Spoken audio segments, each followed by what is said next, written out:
Welcome to the Eclectic Gamers Podcast. Today is Sunday, January 13th. It is episode 79.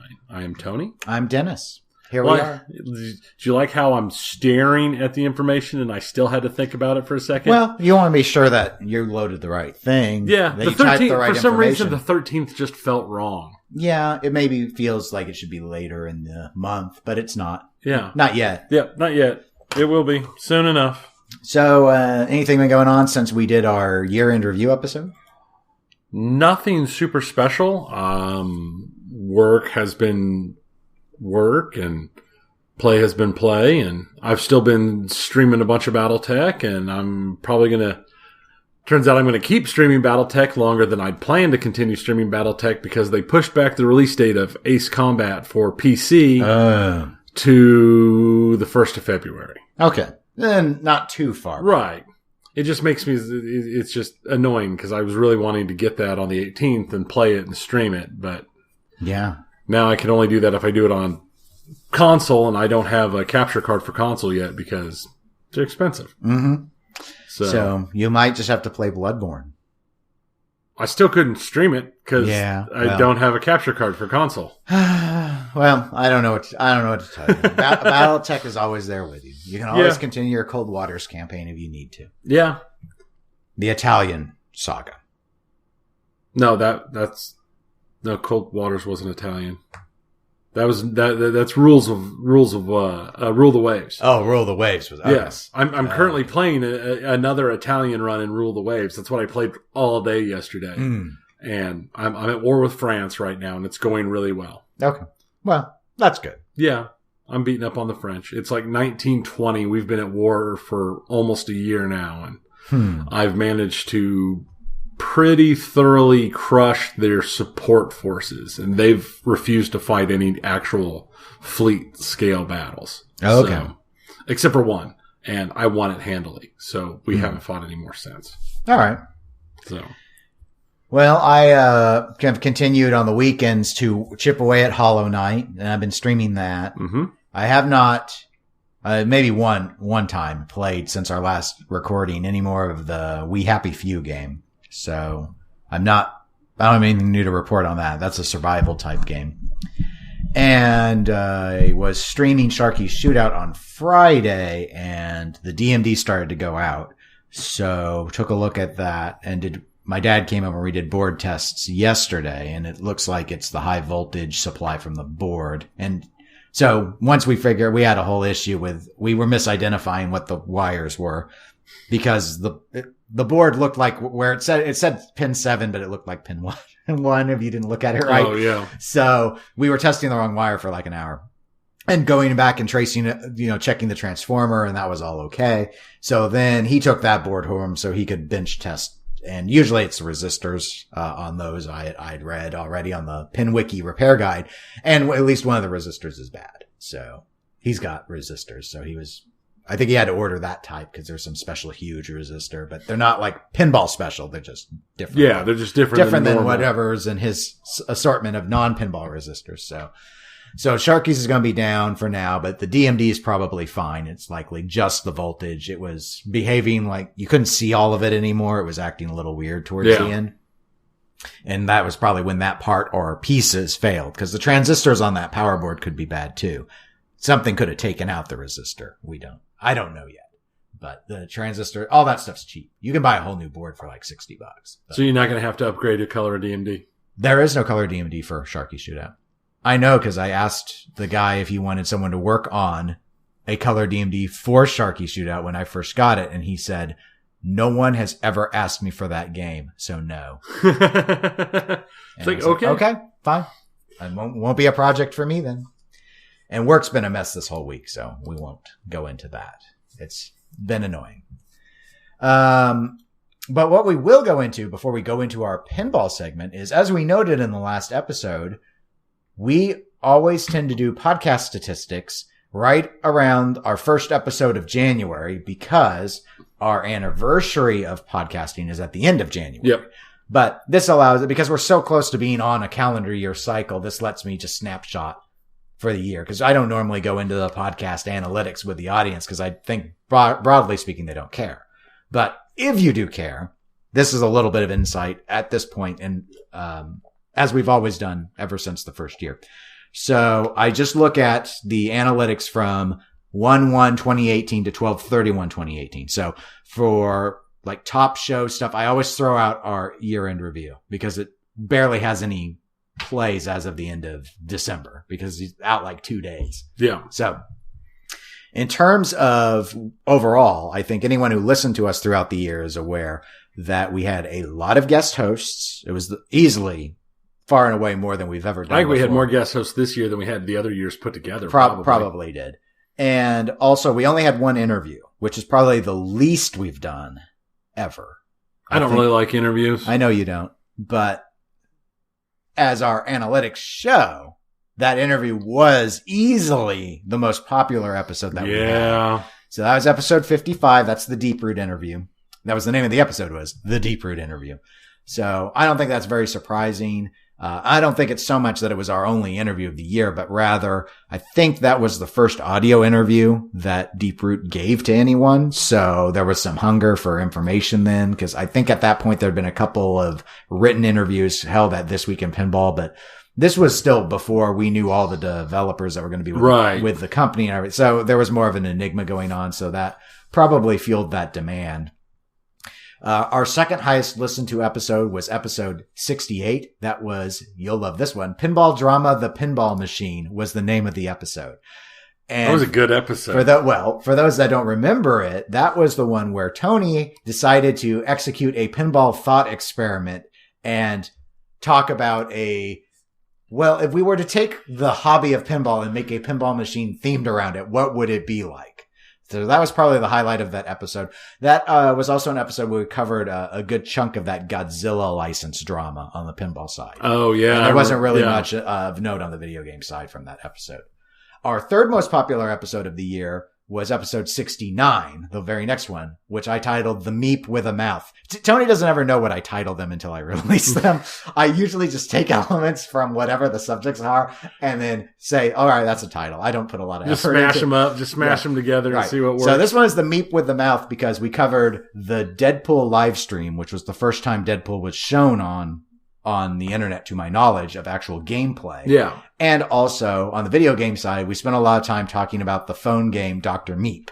Hence, the Meep with a Mouth. It works. Yeah. To me, it did at the time. No, I still think that one works. That one was pretty solid. So those were the top 3 episodes. Now, one of the things I mentioned, I don't even know what episode, that I thought would be fun to do would be to actually look and see at the end of the year, who was our top guest on the show, because we did have so many guest episodes. And of course, everyone wants to know who's a winner and who's a loser. You're a wiener! That's right. Who's a wiener is a great question. And the answer was, according to listens, it was episode 66 with Mrs. Penn. Mrs. Penn was our top listened to episode with guests. Incidentally, all 3 of the ones we just talked about beforehand were our top 3 episodes were non-guest episodes. So I had to go and then start sorting them by ones with guests. Yeah. So Mrs. Penn was our top one. Our second most listened to guest was episode 72. That's the one where we had Joe Schober, who's now with American Pinball, on. That was a good one. And our third one was episode 70, and that's the one where we had Jason Knapp with Knapp Arcade on. Also a good one. And I thought it was very interesting when I saw that, because Mrs. Penn aside, and her show is very different from a lot of the other pinball podcasts, the guests that are popular, the most popular, not to say those with lower views were less, or lower listens were less, or, unpopular, but these weren't podcasters. Schober and Knapp aren't podcasters. Right. And I can see that. I can see where it could be that seeing as people already know the thoughts of a lot of the podcasters, probably are less worried about and less jumpy on the thing. And when you get someone who's not normally on a podcast, who you can't find every week somewhere, it draws more interest. Yeah, I think that makes a lot of sense. I don't know, because I don't listen to all the other pinball podcasts that are out there, but to my knowledge, Knapp and Schober don't guest on a lot of shows, so they would have been unique voices to hear, and I think that would be a big driving factor. And Mrs. Penn has just her Mrs. Penn personality. It just seems to win people over. So that could explain why her show was popular. Yeah. Those were all good episodes, though, I think. In terms of putting them together, they were fun to do.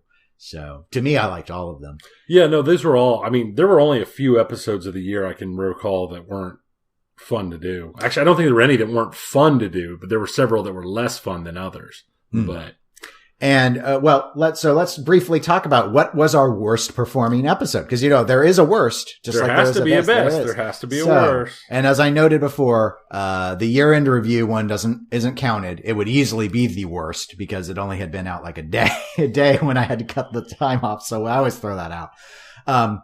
It was actually episode 53, Sowing Discord, which does not bode well for this episode, Tony, because that was the first episode of the year where we did the podcast analytics. Yeah. Actually, I looked over the show notes on that, and we basically didn't have anything else to talk about. We had no news of note. We really just spent the time going over what video games we'd been playing. Actually, what video games I had been playing dominated most of that. So it was very boring, apparently. Just a few other analytics to mention. So for 2018, our top 5 listening bases by country were in order: USA, Australia, Canada, United Kingdom, and Sweden. That's pretty in line with what I recall from years past. Yeah, I couldn't remember if Sweden was number 5 or not in 2017. I think those other 4 are in order. Right. The same 4. Sweden may have been. Those are all countries with pretty high per capita pinball populations. So that's not too shocking. Also, obviously, with the exception of Sweden, those are all predominantly English-speaking countries, though I think most Swedes know English as well. So I probably should say they're all predominantly English-speaking. I just don't know enough about Sweden to really be knowledgeable on that. And then top website sources of listeners, looking at those analytics, Google and Facebook were easily the 2 most dominant by far in terms of people clicking on an outside link to come to us. Obviously, we get a lot who subscribe through RSS. That's tracked differently. And we had some spam listener thing. I mentioned this to Tony when it had happened. We had 3 incidents where these services, I'm calling them with air quotes, like swarm and hit an episode. Like I'll get a few dozen listens. It happened 3 times in the year. Because you'll see the site listed, and if I click on the site in the analytics, it says, you can spend $10 and buy 100 listens or so. I guess people do that on SoundCloud, like recording artists might, I suppose, to try and say that their tracks are popular. That sort of a false read to make it look like they already build success by already having success, buying listens. I don't really see what that would accomplish in a podcast, but I'm guessing this is how they go out and maybe fish for business. Yeah. It's just by hitting you with a bunch of listens and you see a surge. And it would really stand out because a lot of times it's not necessarily the latest episode. So when I see an analytic, I'll see a chart, and I usually just see the latest episodes, but I'll see an other category. And if it's really high, it usually means one of 2 things. Someone new just subscribed and downloaded all the episodes, or something like this happened. So it did happen a few times, but I glanced back while you were going over the last section in the notes to find the listening countries in 17.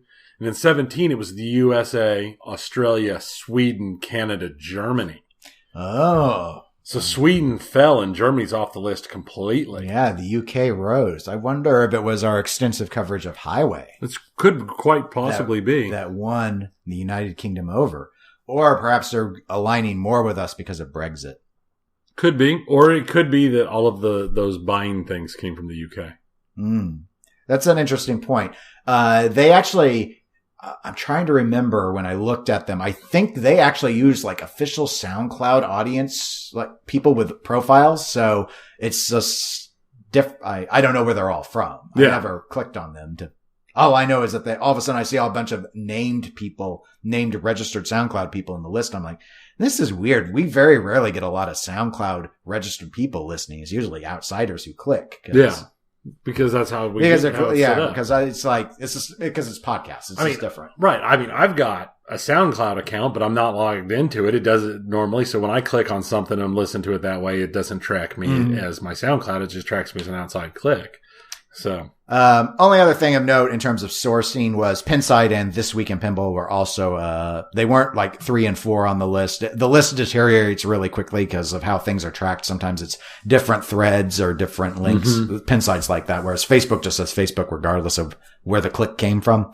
So, but Pinside and TWIP were high sources of audience. So that's really all I have in terms of a summary of 2018 from an analytic level for those who are curious behind the curtain about just how episodes perform and those sort of things. And here's the important takeaway from it. Sweden, we love you. Keep pushing hard. You can get your third place back. Yeah, I don't know. I record the numbers, so I don't know how hard they necessarily have to push, but I don't know. It's better to push hard. Yeah, they probably really need to. Australia and Canada, I mean, they have pinball podcasts of their own. I'm not aware of one in Sweden. And so there are a lot of, generally you think if there are enough people around to make a podcast in the country, there must be some significant demand. And as usual, a lot of the sourcing when I see breakouts come from pinball sites. Right. Which makes sense. Video game sites. So that's why. Well, that big thing is like video games. There's so many millions and millions of podcasts that do video games. Yeah, there are a lot, including a number of very professionally done ones, as in the people are paid to do them. They're through journalistic outlets in particular. So it's just it's a much bigger hobby. So. I know at this point, all the video game podcasts I listen to, I think except for one are like, put out by like CBS Entertainment and this and that, because, it's like Giant Bomb and some of the other big, hey, this is our full-time job thing. Places. Yeah, other than one, I don't really rely on non-journalists for video game podcasts at this point because I don't want to. So I don't.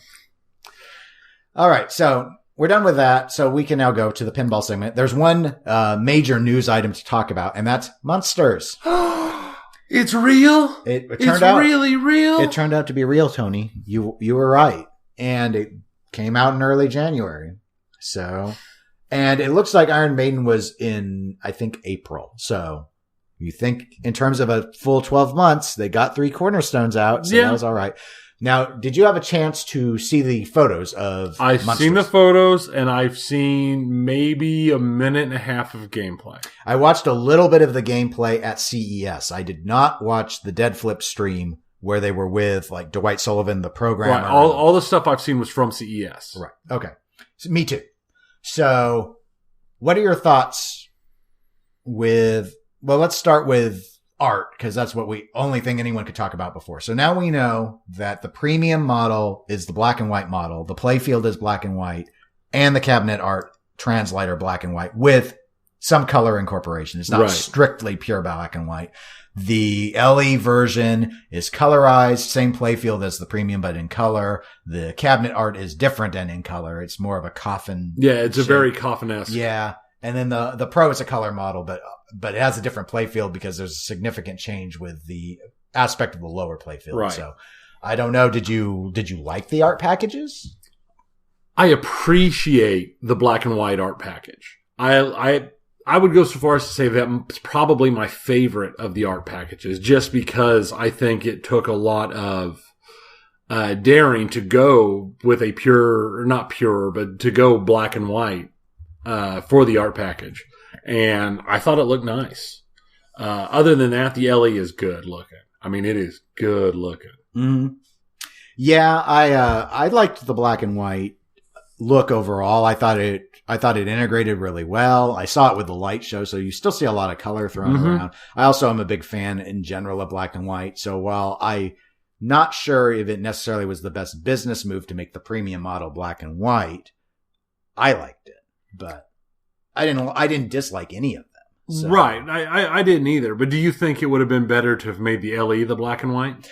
I think it would have been safer for the company. I think they'd still have sold them out. Yeah. The thing. And so, I can see that. And so given that and part of this is from me lurking on forums, I've seen a number of people, I can't say if it's a lot of people per se, but there are a number of people who have said they don't want to get the Pro because they're afraid that the game won't be fun without the lower playfield, but they don't like the black and white. Some of it isn't that they don't like the art. It's that they're afraid they won't be able to see the ball. They won't be able to track it if the room's dark, that the silver ball blends in with gray too much.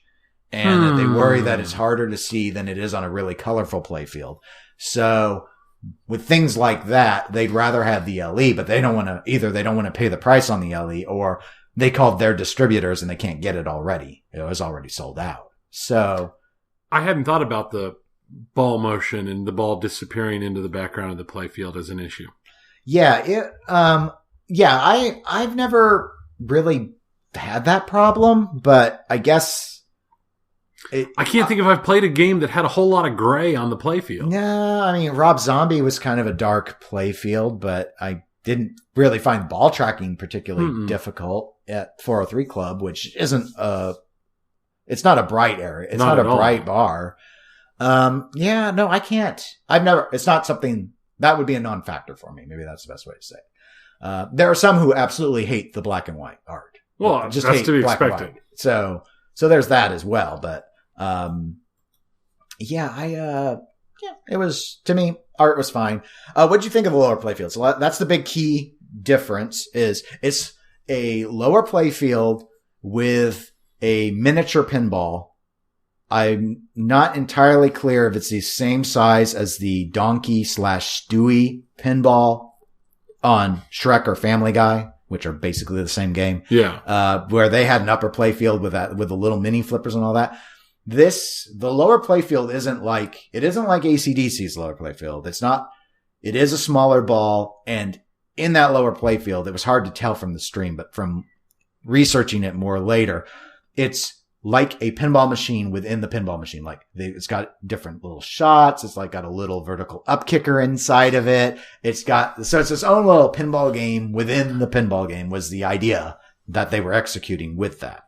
I don't know. What do you think? Do you think that a lower playfield like that is compelling? So compelling that you'd rather have that than a Pro model, which obviously is devoid of the feature? I think I want to reserve judgment until I've actually tried it. Because seeing as it's completely independent from the other playfield, it's got its own flipper buttons. And from what I've heard, you can run balls and play on both playfields at the same time. I don't know. It might not be something that I can really enjoy. What did you think of the decision to give it separate flipper buttons to control those flippers? Shrek didn't do that. I'm not a fan of it, but I can understand why they did it if they do have it set up so both can be active at the same time. But I don't like a bunch of extra buttons on my pinball machines. I like 2 buttons. So like any game that'll have, an extra flipper that's controlled by a third button, I typically just forget about it a lot. So, that would be less likely in this case, seeing as you have to use them. It's one of those things that I'm not sold on it. Okay. Let's see. Other than that, I'm not sure where I want to explore let's talk a little bit about software, I guess. Obviously, we've not played it yet, so we have no hands-on experience to talk about it. I didn't get to CES this year. Yeah, and I saw kind of what was going on with it at CES. I also heard an interview that on the Special When Lit podcast they put together a panel they had John Borg and Dwight Sullivan. I should say John Borg is the playfield designer. Dwight Sullivan is the head programmer for the game. They had a couple other, Franchi, who did the art, Christopher Franchi was on. And I think they also had I think his name's Jerry Thompson, the audio engine, the guy who did all the sound package. So the main 4 people you kind of associate as the leads on their respective fields in the game. So when they were talking with Dwight, he had noted, and Dwight had he's been on that podcast several times. And before that, he had an interview, before Munsters was revealed. And he had indicated that his last game that was released from Stern was Star Wars, and that his next game was not going to be as complicated in terms of rules and figuring it out as Star Wars was. So Munsters came out, and when they were talking to him about his approach to code, Munsters does not use modes in what we think of in the modern sense. It's not a mode-driven game where you go like Star Wars goes and you you get it prepped and you start a mission. Or if I think of Star Trek and you're like, okay, well now we're going to do Klingon battle. It doesn't have those. I guess he didn't use this term, but my analogy would be, it seems a lot like Iron Man, where you do shots and eventually that will activate something, but it's not like you prep something and then you go and you choose a new mode or get into a new mode. It's more like, do this enough and a multi-ball happens. Do this enough and maybe a hurry up happens. So it's more like everything is all your things you're working towards are active and you're actively working towards things, but you're not going, I need to do Nero because I want this shot and this shot turned on because I can make those shots. Or I need to activate this mode so I can make this shot over and over and over again to build up the bonus. So then I'll go to this mode, which will let me score whatever bonus I built up while making that shot and increasing my score. Yeah, and again, this is where I wish I had seen a little more or more appropriately actually get hands on with it. But my general feeling is it's like, instead of in most pinball games now, when I'm playing, it's sort of we need to get into a new mode. Otherwise, you're not making any points. Yes. We gotta get a mode going. Even Iron Maiden, where every shot is advancing towards something, ultimately, you're still trying to activate. You make progress and then you activate your mode. Progress, activate mode.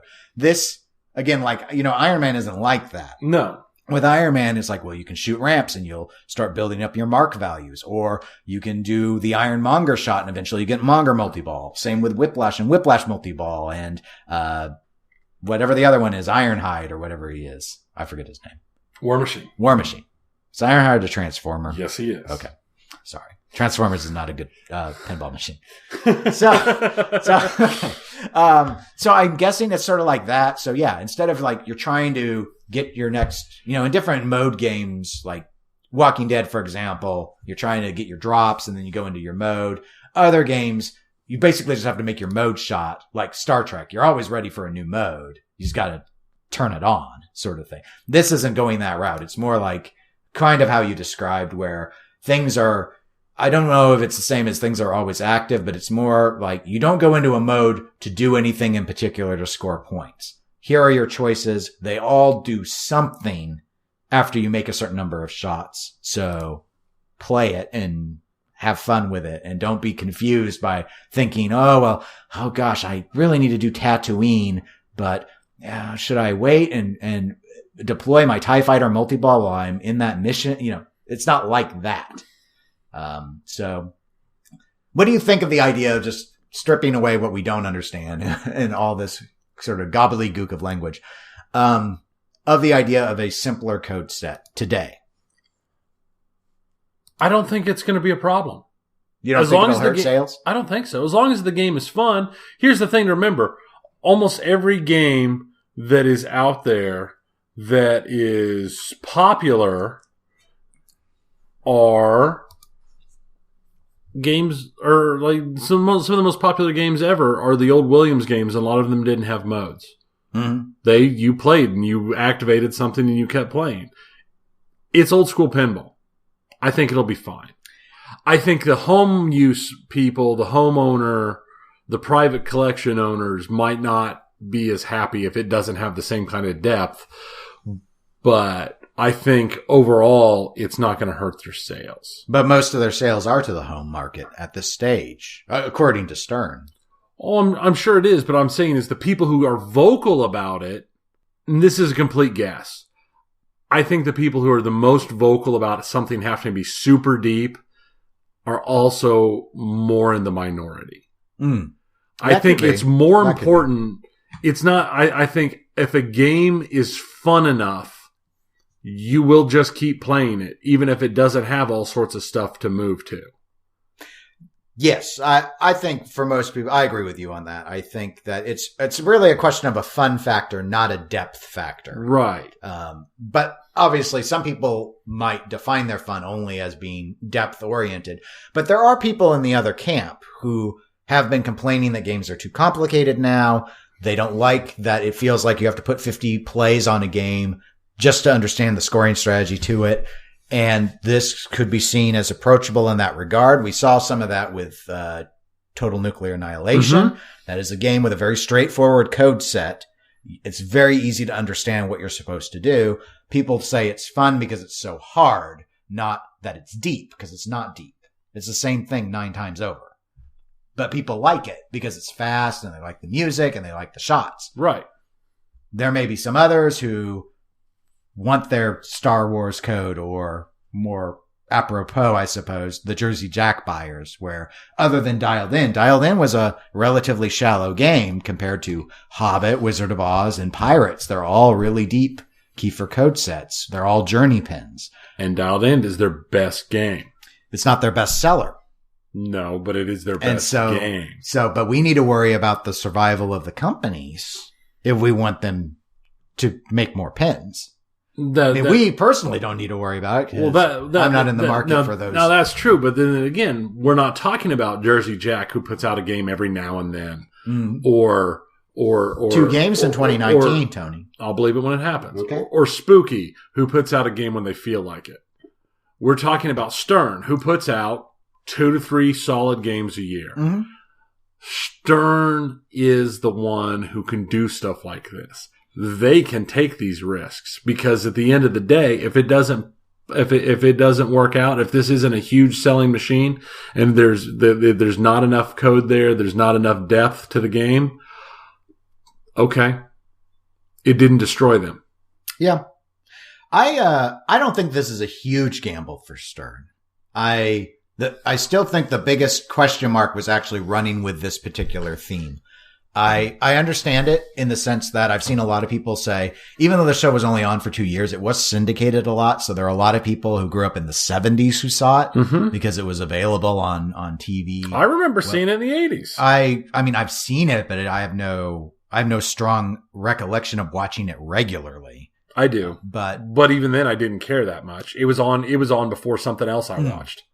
So, but I think there's room in I think I may have said this on one of the This Week in Pinball podcasts a while ago. I think that there's room in the market for code styles like Iron Man. You just don't want every game to be like that.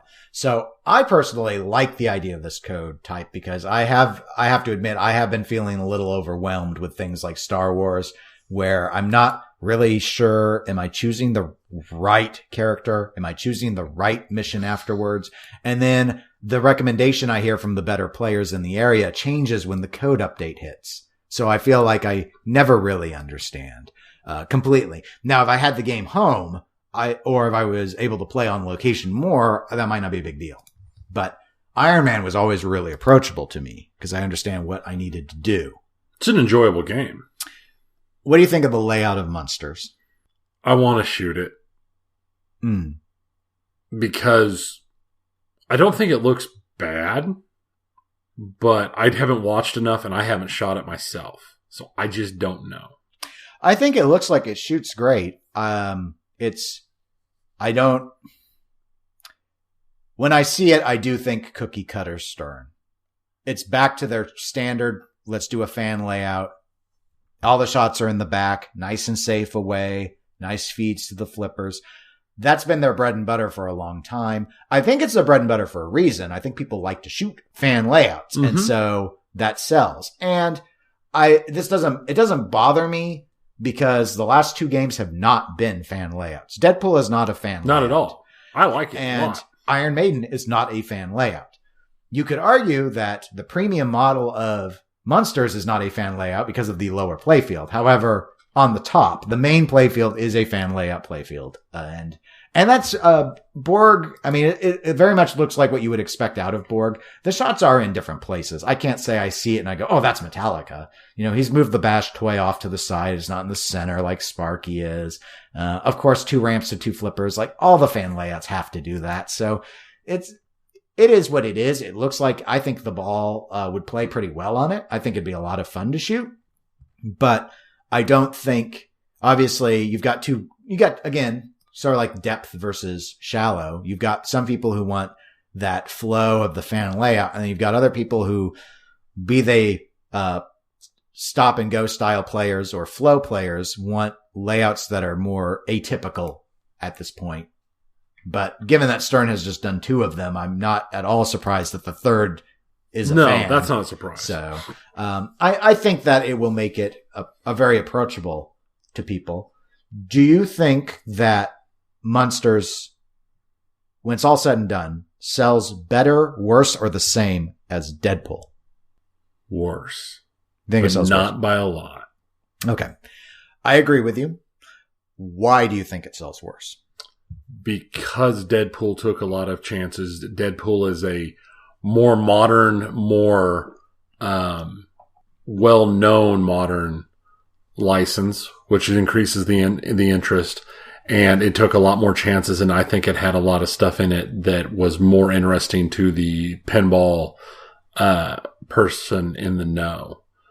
Where I think Munsters, being a license that is less rabid in its fan base, as it were, and definitely much older in its fan base, and being, like you said, a much more standard Stern type game, I don't think it's going to sell as much.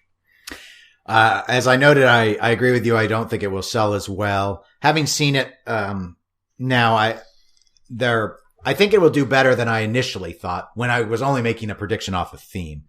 The issue with theme for me is that even though most of the market at this point is home collectors, Deadpool is a better location theme. So operators who cannot or do not go and buy every single new Stern that comes out will probably feel that Deadpool is a better investment for them than buying Munsters. And I would agree with, if a kid walks in, they're going to know Deadpool. They're not going to know Munsters. If an adult walks in, they'll know both at best. But so given that, there's that factor. I think that the layout will be a lot, to people who are big time into pinball playing. So lots of collectors who like to play a lot. The Munsters layout may be more attractive because it looks like, from what I saw with the CES shooting, it seems to shoot a lot smoother. A lot of people will favor that. Deadpool seemed to be very dependent on precise setup. Otherwise, if you get too much of a clunk factor on that sword ramp, people really hate shooting that game. Plus, the right orbit on Deadpool doesn't feel like a great shot when it falls into the shooter lane. Yeah. I still don't like it when it does that, even though it's meant to. It doesn't feel great to me. But I have a lot of fun playing Deadpool, and I probably would have a lot of fun playing Munsters. The other thing, though, that makes me think that the Munster sales will be lower is when I look at Deadpool Pro and Deadpool Premium, I don't feel like I'm giving up very much if I were to go with a Pro. If you look at Munsters Premium, the lack of the lower playfield when you turn your head to see the Pro model makes you have to ask yourself, do I want to spend $2,000 more to get the lower playfield? Is it fun enough or not? It looked like a cool feature. So for me, it's like, I really want to play, like, I'm assuming we're going to get a Munsters at the 403 Club because we seem to always get all the new mainline Sterns. I don't know if it's a Pro or a Premium. I'm hoping it's a Premium because I want to play the lower playfield. Right. But I don't know if I was to put a game in my home. Do I want to pay another $2,000 for the lower playfield? I'd have to play. Is it $2,000? Here's the thing that always factors in for me. What could I buy in pinball for $2,000 instead of that lower playfield? That's a Sharky shootout right there. I mean, it's a pin. Right. I can buy a pin. Maybe not a lot of DMD pins, but I can buy a lot of alphanumeric pins. High speed with money in my pocket. Pinbot with money in my pocket.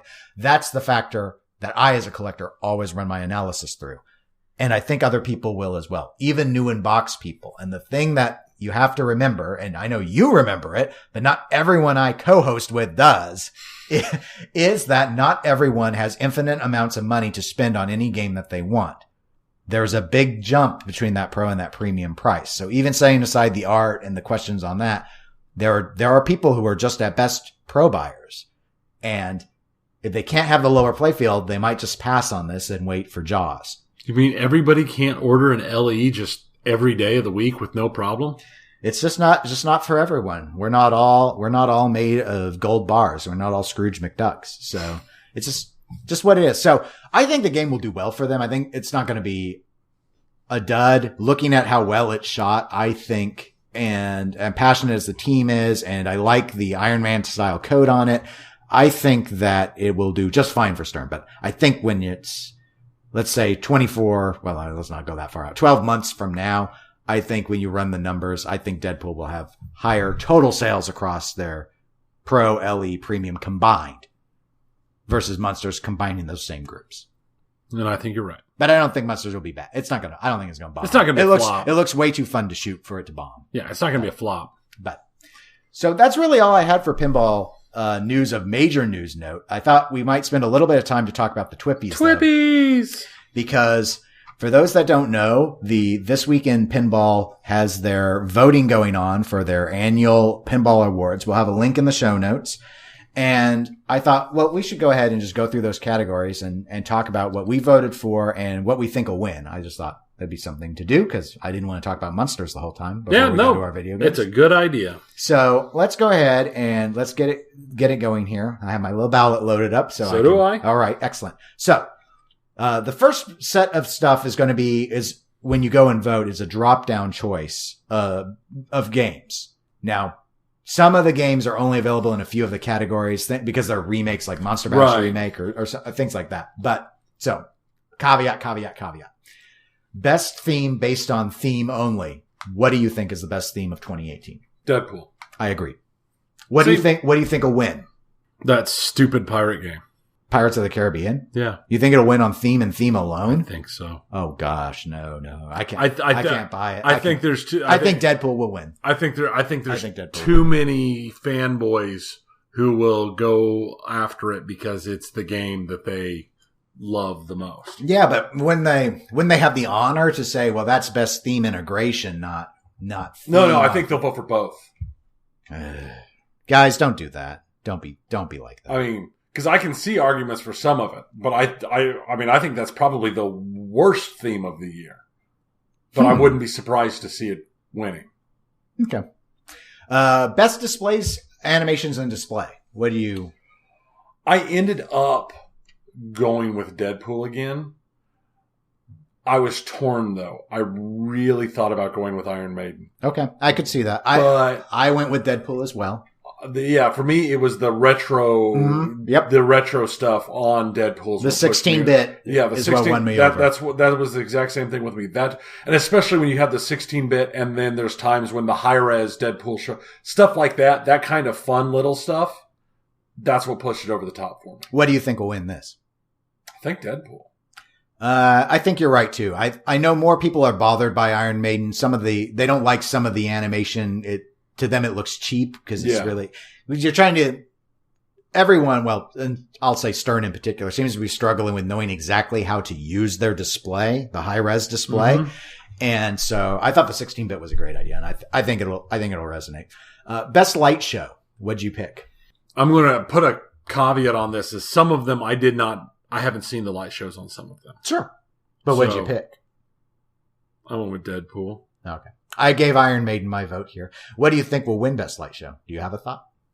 No, I don't because I haven't seen all the light shows. I think Pirates will. I think it will win this one. I was torn because I was torn between Deadpool and Iron Maiden, but I hadn't played enough I hadn't played a Pirates. I haven't played a Pirates since the prototype, so I wasn't willing to take the guess on it. And I could easily see it winning it. I watched a couple streams with it. The Buffalo Pinball guys have streamed Pirates, so I was able to see some of the light show there. It's impressive. I think a lot of people it will resonate with. Best toys and gimmicks. What's your pick? I went with Deadpool. Okay, I gave this one to Pirates. Even though I'm not a huge toy person, the upper playfield that fires into the ship looks cool at least. So I give it props for that. And I liked the sword lock and the bobblehead, the little Deadpool bobblehead and all that stuff. And I remembered when all the stuff was coming out that was the one that got everyone's like, oh, this game's so dumb. Look at that. It looks, and it's fun and it's a cool little thing, and I think it works. Now, who I think will win? I think Pirates will win.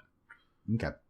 And I think that as well. And actually, back on the last one, as I noted, I thought Pirates would win Best Light Show. I have to say, though, and I haven't seen this, but I've heard a lot of people say that the new light show on the fancy model of the Monster Bash remake is very impressive. See, I haven't seen it. And I haven't either, so. But it could win. It could win overall. I don't know. I don't know how many people have seen it, is the thing.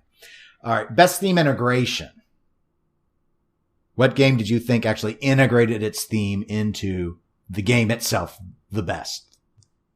I once again went with Deadpool. You're going to hear a lot of repeats, but the fine. whole game room theme, I mean, on the DMD, he's playing pinball on the thing and the way everything, I just liked it all. The way it all worked together, the way it meshed. Yeah, I went with Deadpool as well. What do you think wins?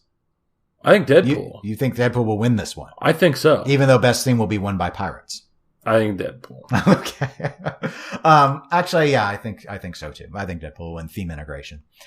Best music and sound effects. Now, that's not call outs. This is music and sound effects. And now this one, I initially was going to go with Iron Maiden. Mm-hmm. But when I got to thinking about the sound effects, I like the retro sound effects in Deadpool. So I shifted from Iron Maiden to Deadpool. Okay. I like the retro sound effects in Deadpool, but I went ahead and thought that the basic sound effects when you're shooting the game, I liked Iron Maiden's too, and I'm not as enamored with the classic sounds as some people are, so I went ahead and I voted for Iron Maiden on this one. What do you think wins Best Iron Music? Maiden. I agree. I think it'll win. Best callouts. I'm a broken record. Mm-hmm. I went with Deadpool. I almost did because I know I've played video game or seen the video game footage with North voicing Deadpool. Yeah. So to me, he is Deadpool. Right, and that's Ryan the Reynolds reason is I Deadpool did. Tool, but I actually voted Iron Maiden on this because I really like the male demon voice call out voice. I just think it's really good. Cool. It's cool. It is good. And again, this is basically me going through this was basically me sitting down here. I could have just pulled out a coin that said Iron Maiden on one side and Deadpool on the other side and flipped it and probably come out happy because most of these were an argument between the two of them for me. What do you think wins best callouts? Iron Maiden. I think so as well. I think there are a lot of people that are mad that Ryan Reynolds didn't voice Deadpool. Exactly. And I think that'll pull it down. And I've not heard anyone complain about the callouts in Iron Maiden. No. So. Best rules. What did you think of best rules? I went with Iron Maiden. I went with Deadpool on this. Really? Even though the code's not done. I do not enjoy the Iron Maiden rules very much. I do not like this shoot any shot in the game to progress them anything. I know it eventually starts making you dial in on the shots more, but it's a wood chopper. And I just don't like wood chopping games very much. I have the same problem with Metallica. Some people love it. It's just not my preferred style. What do you think wins best rules? Pirates. I think it could. Because of the depth. Yeah, exactly. And there's so many people who worship depth. I know. There are so many depth queens out there know. that just have to have it. I think Iron Maiden will win it, but I think Pirates will be close. Yeah. We'll see. Best playfield gameplay and layout. So Iron Maiden. I agree. I think the floor flipper and how it shoots, it's not a fan layout, but it's really flowy and fun. Yep. It's fun. It's fun. And it's got a lot of fun shots on it. And as I noted, Deadpool has got a couple of clunk sections it does. that trigger a lot and trigger me. So. Yeah. I think this was the one where I wasn't even close. Okay. When I saw this, Iron Maiden was instantly on top of it. What do you think wins best playfield gameplay? I think Iron Maiden. I think so too. Best artwork. What do you think? Alice Cooper. Okay. Yeah, I could definitely see it's got a very Spooky wins with so much of the artwork game. They do so good with the artwork. I mean, the games might be terrible. Rob Zombie was horrible, but the cabinet art and the back glass art and all that was great.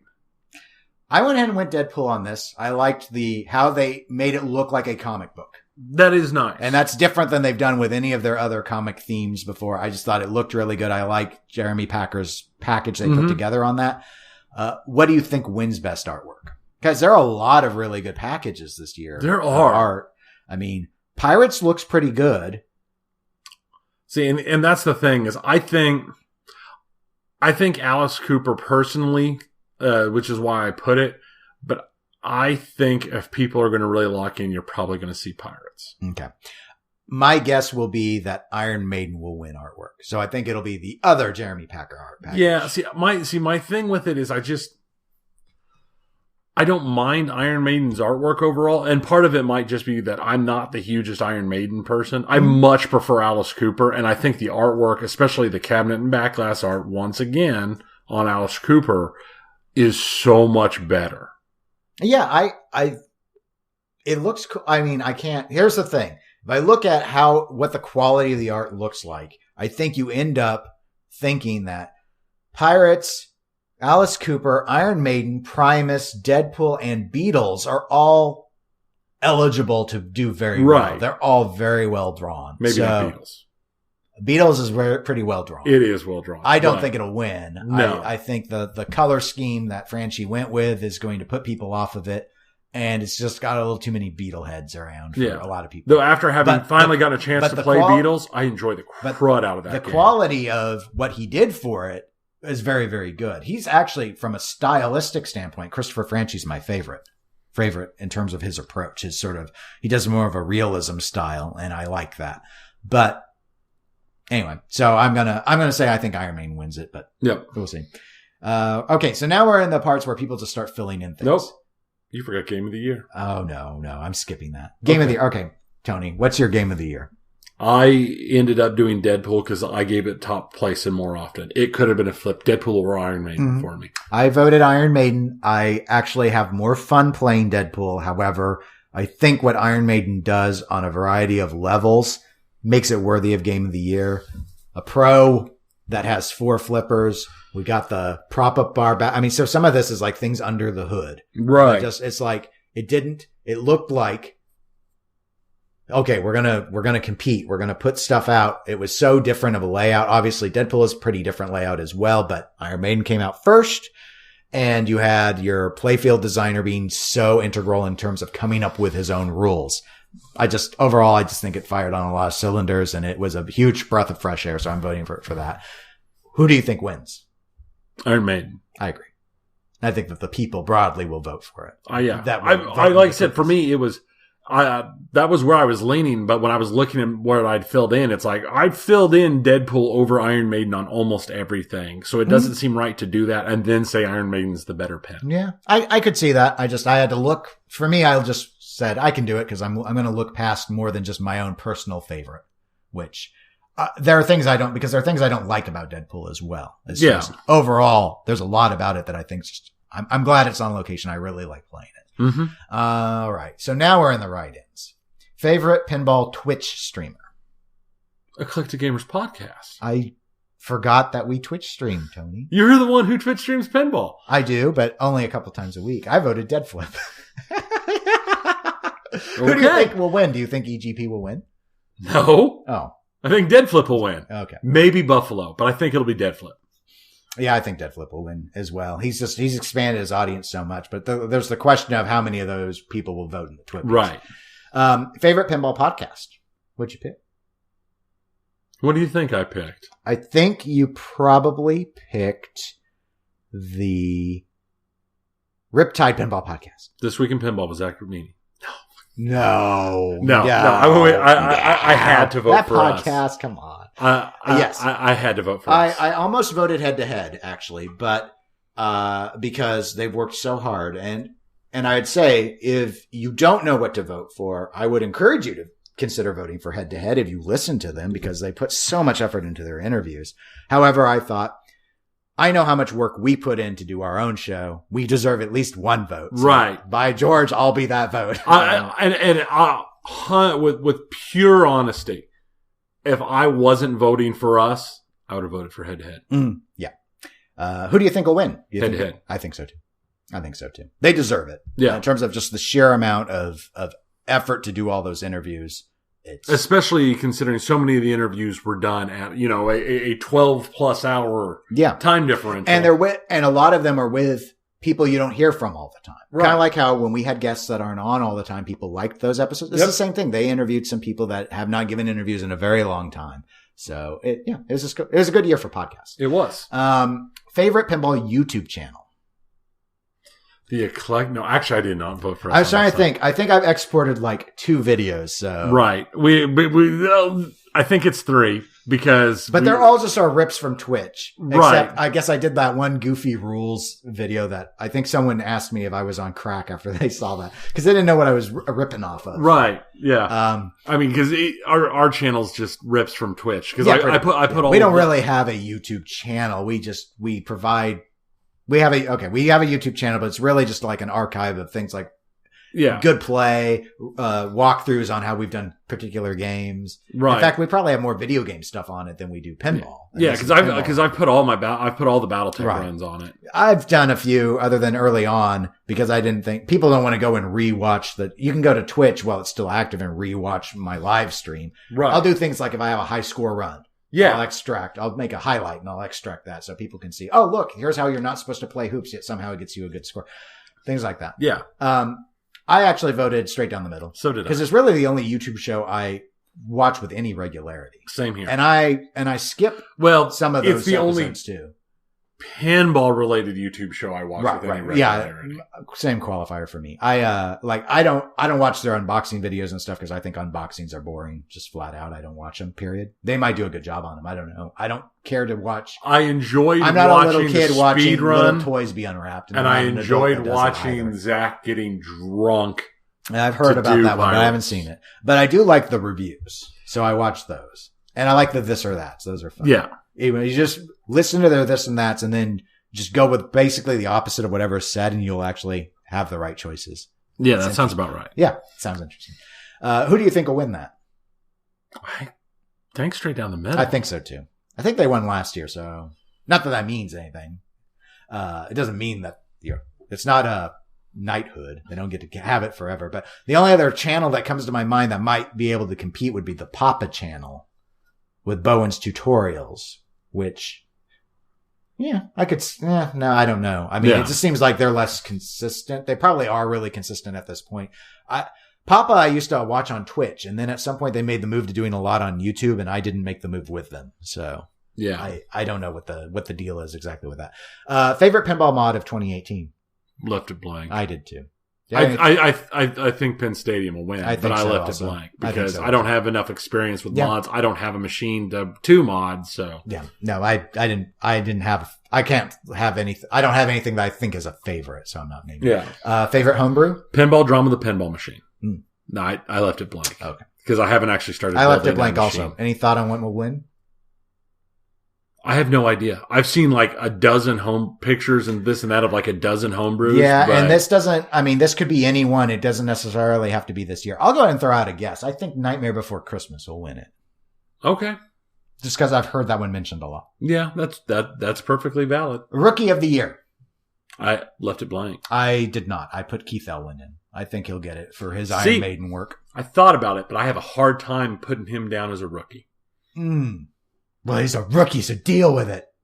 Because he was the main one who came to mind, and the more I thought about it, it's like that really. He never worked in the industry before. He had a homebrew game that he had been hammering on, but it hadn't seen production.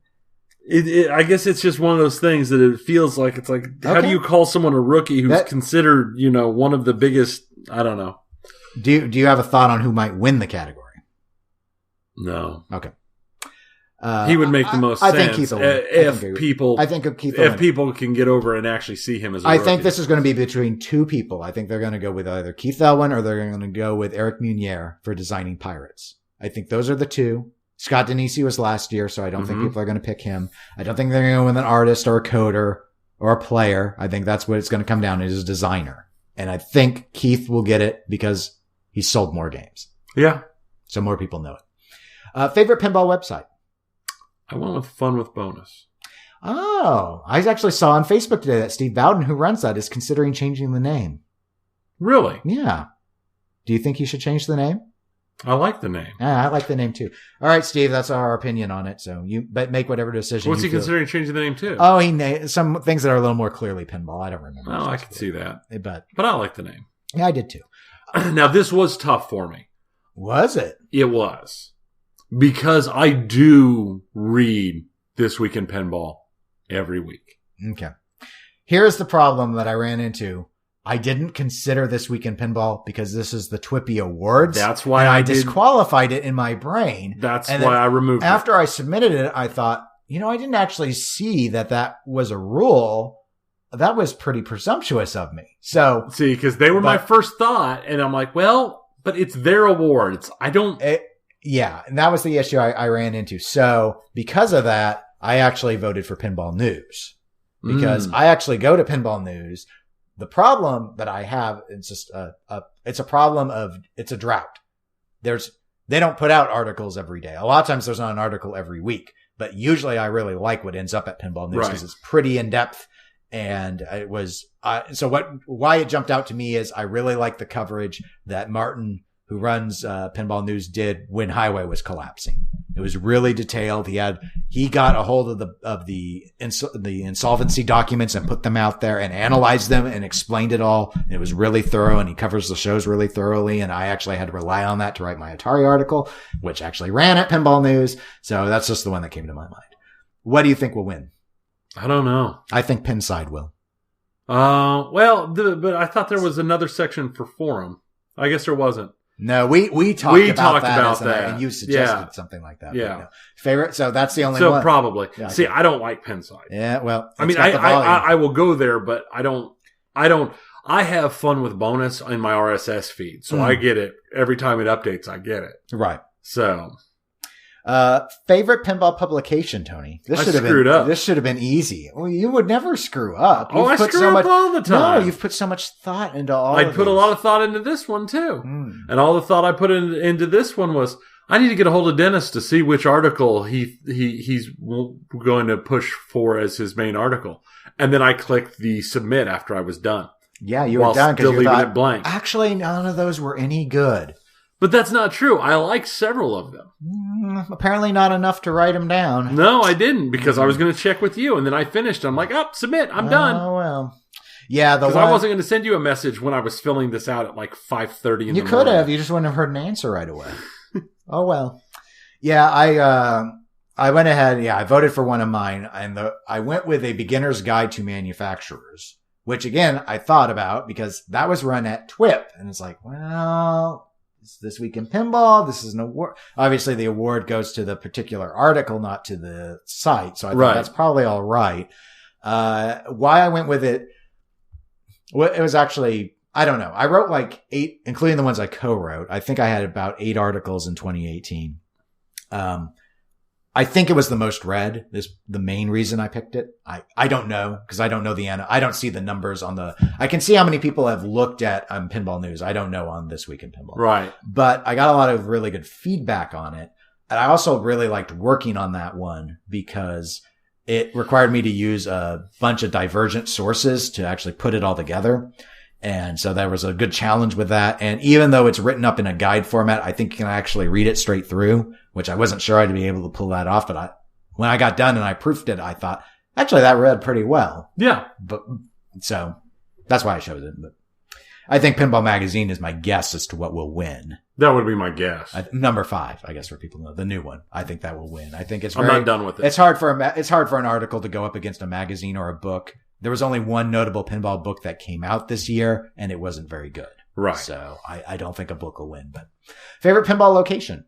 I went with the 403 Club. I did too. It's got the most games, and they're in good condition in our area. So it was a pretty easy pick for me. Yep. What do you think will win? Do you think it'll be the 403 Club? No. Oh. I think it'll either be a location in New York or like Gold Watch or something like that. Maybe I could see it maybe be someplace in Seattle, or Portland, but they have so many locations. It's really going to compete. Right. I'll actually say that, what is it? Level 357 arcade. Could be. Out of, is that the Chicago area? Yeah, I don't Chicago know. Area. But, Crystal is a tech there, has really been pushing it on social media. And hey, if you don't know what to put down, you might as well put down what someone suggests. Yep. So that's my guess there. Favorite pinball convention? Texas. I put that as well. What do you think wins? Texas. I agree. It's the new expo. It is. It's a new expo. But I wouldn't be shocked if Expo wins or Replay FX for hosting Pinburg. Favorite pinball tournament or competition?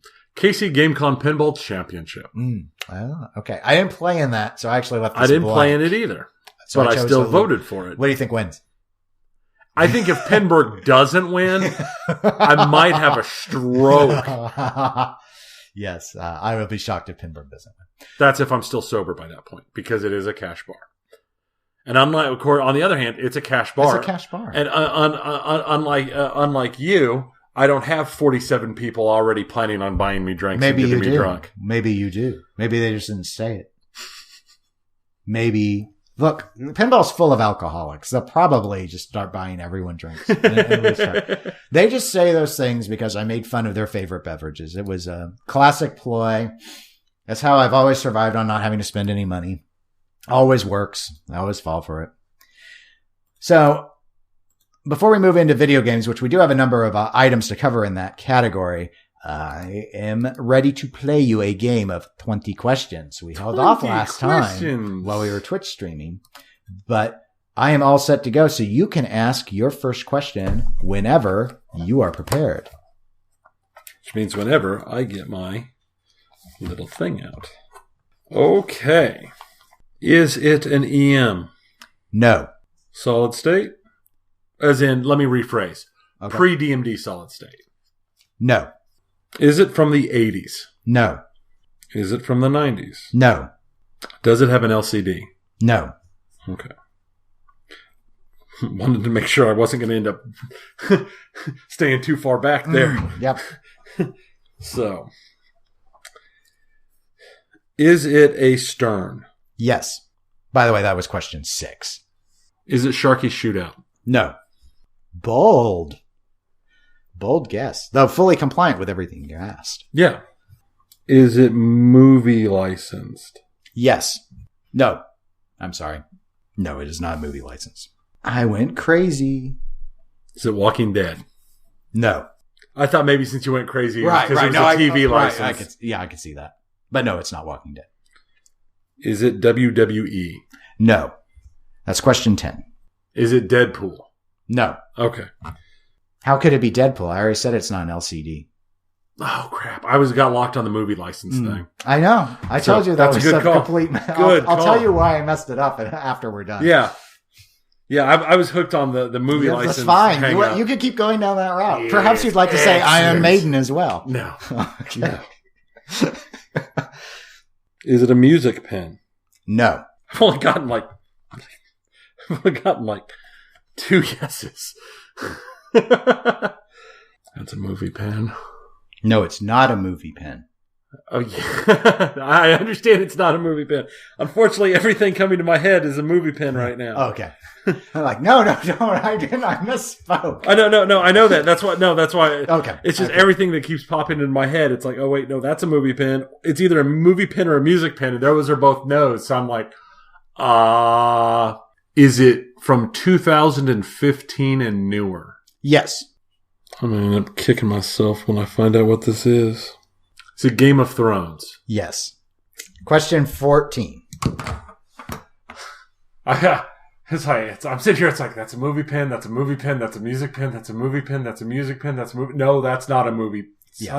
That's the one I should have gone to immediately after Walking Dead. The issue was I'm looking at the theme and it's medieval and I'm just staring at it. Oh, yeah. And of course it's a show, so that didn't Right. So it's just like, all this stuff is just like, it's like a movie, it's on HBO. Exactly. And that was why when it was like, oh, it's a Stern and it's that new, it's going to either be a movie pen or a music pen, or there's going to be like 3 choices. Now, I was specifically using the premium, just FYI. I don't ever make you pick the type, but so that was a 2016 pen. I note that because the Pro is a 2015 pen, so they were both in your range, but yeah. In terms of just having to pick one particular game, that made me uncomfortable. I didn't realize I had 2 different years of actual manufacture. Yeah, I didn't either. Probably would have gone differently, but yes. And then everything else obviously was clearly within everything else you had asked. So that worked. There you go. Really so you got it. You got it before. You got it even. I got it before I got the thing. That's even good. Before you even need to use. I would have had it like 5 things earlier if I said it immediately after Walking Dead, like I should have. But when I thought non-movie pens, Walking Dead and WWE were the first thing to come to mind. Yeah. So, well, are you ready for your turn? Okay, let me get situated here. Is it an EM? No. Is it a DMD? No. Is it alphanumeric? Yes. Is it a WMS game? So Bally Williams. No. Is it Gottlieb? No. 5. Is it Data East? No. And, I really want to thank IPDB for making this so easy to do this on the questioner side. Yeah. Yeah, it does. It makes life very, very convenient. Is it from 1988 to 1991? No. Is it from 1984 to 1987? No. But it's alphanumeric. Unless we have a different definitions of what's your definition of alphanumeric? That the display can display letters and numbers versus numeric. Actually, that's a no, because I'm not. I don't know. I think it's numbers only now that I think about it. That's a mistake on my side. Maybe no. Okay, let me revise my thinking a little bit then. Because I think it is numeric only. It is numeric only. Okay, so not a maybe no. That is a no. Is it a Stern Electronics? Okay. Is it Sea Witch? It is not. That was 10. Is it Meteor? It is not. Stargazer. Yep, that's it. Okay. And you would have probably had that a lot earlier, but I screwed up your yes no right there at the beginning because that was 12. Yeah, because it says it is numeric. When I didn't get it through the mid 80s, at that point I thought I don't think I can go back any earlier for an alpha display. Right, so. and that was the problem is I misunderstood you, so I messed you up. Well, it can be tricky sometimes, especially when one works against a Decepticon. Because I'm sitting here looking at this astrology. It says astrology. They both start with an A. That's true. Hey, that's good. That's almost as good as mine. HBO. And it was thinking, it's a medieval theme, movie theme. No. No, it's just a colonial TV show. Okay, so video games. Awesome Games Done Quick? Awesome Games Done Quick. That just wrapped up yesterday. It did. What is that? Was it yesterday? Technically, it was after midnight, so technically it was this morning. It was still. No, it was before. Now, the finale where they just maybe that was still past midnight. Because it'd have been past midnight Eastern. Right, which is where they were. It was past midnight our time. Okay. Because I watched the finale. When the finale was done, I shut it off and went straight to bed, and that was like 12:15.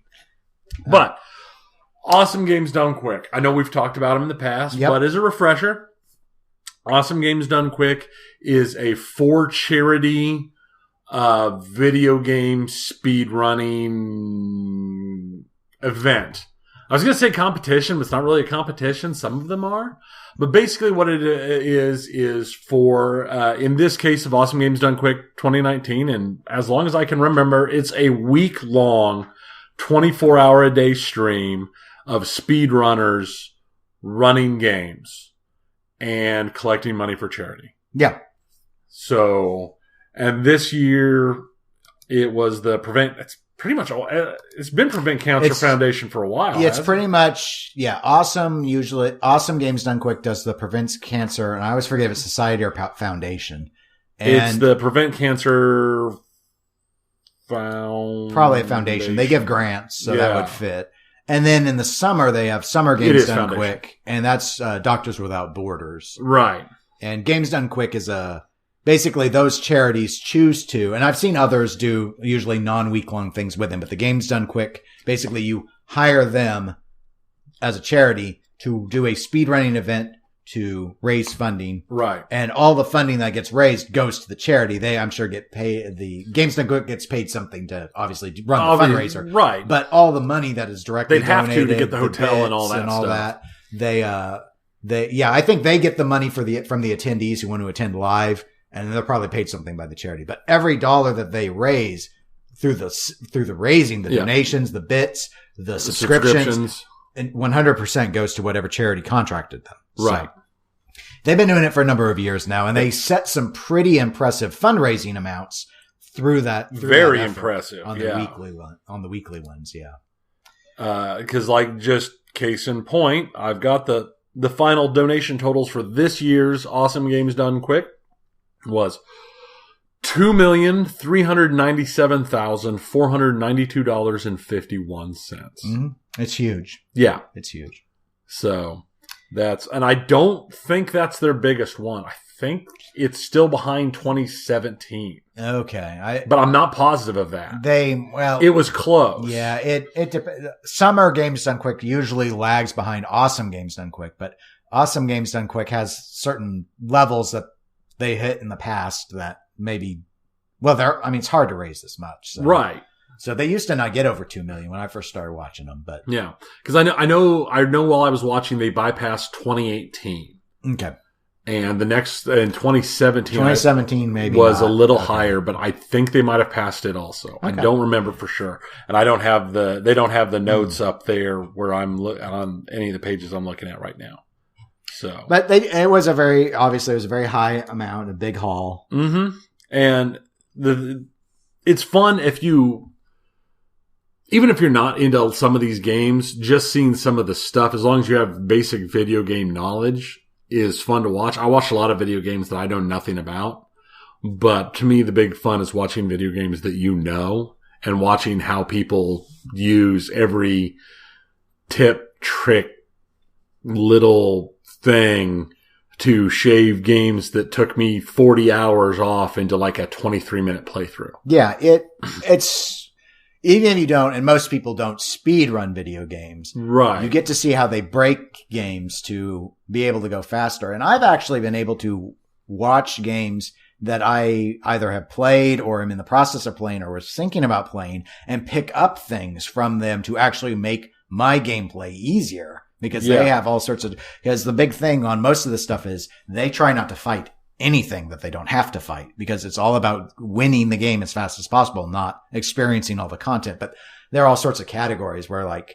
you need to go and collect all the collectibles. Right. Because all the games have their, I don't know if they would call it an official thing, but there's speedrunning groups and they have what they consider an official. There is any percentage run, which is just beat the final boss as fast as you possibly can. Mm-hmm. And then there's, 100% runs that are like, oh, you have to get all of the collectibles and then beat the final boss. Or, there's all sorts of different percentages and different ways to run it. And most of the games have multiple tracks, basically, like 50 meter, 100 meter.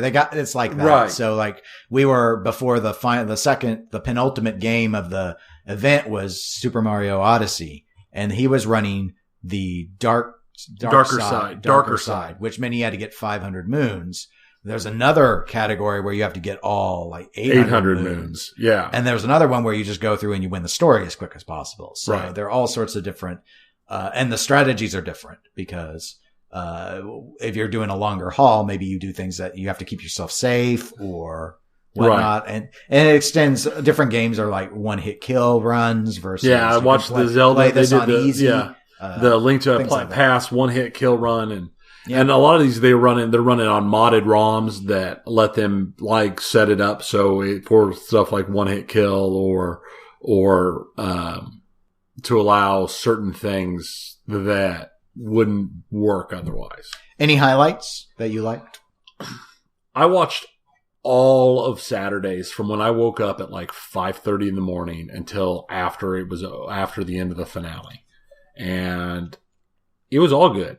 But my highlight of the whole week was the very first run was a Hollow Knight playthrough. Yeah, I saw that. It was very enjoyable. But my absolute favorite was actually on Friday night, Final Fantasy IV Free Enterprise. Now, Final Fantasy IV, for those of you in the U.S., you might have played it. It was Final Fantasy II on the Super NES, is how it was released in the U.S. Yeah, originally, yeah. But in Final Fantasy IV Free Enterprise, it's an open world ROM hack, and it is a scavenger hunt randomizer for Final Fantasy IV. So what you do is when you choose what they call flags, so you can set up the rules for the game, and then you get a seed, just like you'd get like if you're playing Minecraft and you punch in a seed that gives you, that's what the world's generated from. You have a seed that this world is generated from with your specific flags in place. And it changes the places of everything. The items are in different places or the same place. You don't know. They're everywhere. All the bosses are moved around in different places. All of the people that you would get in the game, all the characters to go with your hero are in different places. They're not where they are in the main game. And you start the game with the airship. So the actual thing is you run through the game and you're gathering everything, all the key items you need, whatever key items you think you need to beat the game and beat the final boss. And it's normally run as a race. Okay. Or at least in this situation, when they ran it as a 4-player race. I've seen this. There's something similar for Legend of Zelda that does the same thing, and they do. And I think maybe at the last SGDQ they ran as a race as well. Yeah. Where all the pieces you need are randomized, and you got to go and try and find enough to go in and fight Ganon. Yeah, and the way they set it up is it's not like if you're your first level and you walk in. The penultimate boss is in the first place you go. He's been scaled to the level that it would be to be in that thing normally. So, but it's all about tricks and this and that to play through. And it was awesome to watch, and it was a lot of fun and interesting to see how their paths diverged. And how quickly their paths diverged as people went, well, I'm going to go to this dungeon because I know there's at least 2 key items in that dungeon. And some of I'm going to go to this dungeon because I know there's a key item and a character in this dungeon. So I'll get a second character real quick. And it was interesting. I really enjoyed it. Okay.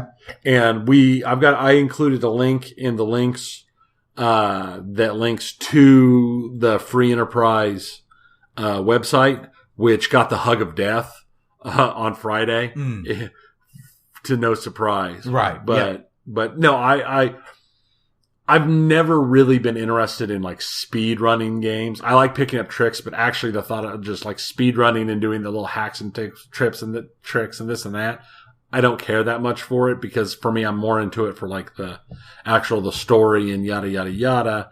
But in the case of this seemed like a lot of fun. So, and because of my memories of Final Fantasy IV, from being a kid, it was awesome to watch. Yeah, I'm not particularly into speedrunning. I suppose if I were to speedrun anything, I would never marathon. It would always be really short, like games that are under 20 minutes. Once at speedrun speed sort of thing. But right. Yeah, I did like the Hollow Knight one because I've been playing through it. They had a good race with Donkey Kong Country. I thought that was pretty fun to watch. I did see that. I'm not huge into Donkey Kong. I never played it, but I liked it. Was fun to watch. And I wish they would quit doing TASBot. I'm tired of TASBot. TASBot is popular, but I don't like TASBot either. It's just, it used to be really neat to watch them have what they call the TASBot, which goes and does things that humans can't do. Everything can be controlled on every individual frame. And so you can see just how badly a machine could break a machine. But it's at the point now where they're just like having it play made up games and just nonsense crap. Well, and it's just like there were a lot of, that was my low light, the Scribble Knots thing. And Twitch play Scribble Knots. It happened. Yeah. But it's just using TASBot to pull it. And the guy who was running the computer was terrible. He couldn't talk. So he's like, I'm really nervous. I'm like, yeah, get off the stage. You're not meant to be there. No, it's not. Some people are not meant to speak publicly. And he was one of them. Very much so. And it was just like, it was just sort of, it was almost cringe. But I don't like TASBot in general. I'm just sick of it. I want to watch humans show me what they can do. I don't need to see, look what happens when you can go and manipulate things on the 1/60th of a second because you can control frame by frame. Right. And then have a machine just play it all at once. Ooh, look how fast they moved. But no human can do it, so it's right. Now, it's one of those things where I think it's interesting to see once, and then it's like watching NASCAR, which is already boring, run by a bunch of auto-driving Teslas. What's the point? Exactly. Yeah. That would be good. Now, the other thing that I wasn't as keen on is a lot of the fan games where it's, oh, we made that this game is just super hard for the point of super hard, and I'm going to speed run this game. And when they're talking about it, well, this level, the first time I played this game, the first time I learned this level, I died 5,000 times trying to learn the patterns in this level. Now watch me die 500 times, even though I'm an expert at this game, because it's just that hard. Yeah, I did not watch those this time. There's only been one instance that I have really liked it, was when they were having Mario Maker run. And they do races, and they had pre-built challenging. People had gone together and they made maps that everyone was running the same, and they made them for GDQ and had expert Mario Maker platformers play them. And they weren't like 100 deaths. Right. But that was neat. Because they were, well, and that was like, they were tricky. Two of the ones on Saturday were like, Quickie World and Super Gracie World were Mario. They were Mario things that were like that. I've heard of Gracie World. Yeah. And those were fun to watch. But there was another one that it was like, I want to kill the Camellia 2. And I actually liked the guy who was playing it. He interacted well. But the game, I mean, it got to the point where he got hard locked at a point where he just started getting so mad he could not do it anymore. He loaded to a save beyond that point and continued. Cheated. Yeah. It's like, oh, okay. I didn't realize you could do that. Yeah. You should have just quit. Yeah. Well, it happened in the Super Metroid, which I wasn't too shocked because it's reverse boss order and it's practically impossible. But yeah, the guy had to load 2 saves, and it's like, normally your run be done. Actually, I'm pretty sure one year they did a 4-person Super Metroid reverse boss race, and 2 of them didn't finish. Right. It's possible. They didn't get past the first boss. Right. Because you take so much damage because you're doing it in the wrong order that they couldn't make it. One missed jump and you die to lava because you have no heat suit protection. So anyway, but yeah, it's a fun event, and they do record all those, so you can go see the video on demand or VODs out there, and you can see the past ones too. There's obviously you have a week's worth of 24-hour content. Yeah, it's so lots of really weird games, nostalgic games, classic games, and they tend to play a lot of modern games too. So usually things that have Hollow Knight's only a couple of years old, I think. They tend to, Doom wasn't at this one to my knowledge. It was last year. It was summer last year. It was in summer, and they ran out of time before that too. Right. Well, and Mario Odyssey, obviously, pretty new game, 2017 game.